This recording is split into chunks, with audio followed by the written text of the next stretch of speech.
Owning a ranch that's been in my family for generations means something to me. My grandfather built every fence post by hand, and my father taught me to respect the land. So when the local HOA decided to run a community irrigation pipeline right through the center of my ranch without permission, I wasn't about to let it slide. It started when I noticed heavy machinery near my southern pasture. Workers were digging trenches across my property line, laying thick PVC pipes. When I confronted them, the foreman said, "We've got approval from the HOA board. This pipeline will supply water to the subdivision." I told him my land wasn't part of any HOA, but he just shrugged. "Talk to Karen," he said. Of course, Karen, the HOA president, was every bit as smug as you'd expect.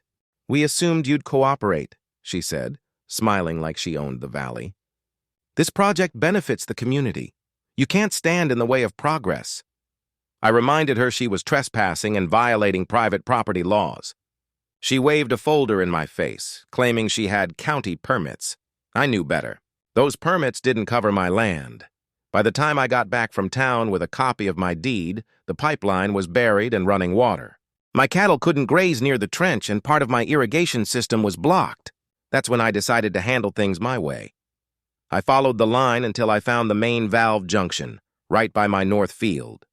With a few turns of a wrench, I shut the valves tight. Instantly, the water flow to the HOA homes stopped. Within hours, Karen was on my property again, screaming that I'd cut off the neighborhood's lifeline.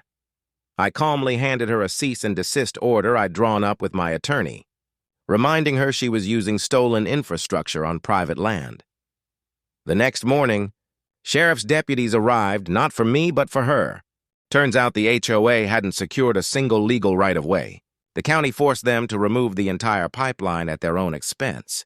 I watched as the same crew returned, digging up every inch they'd buried.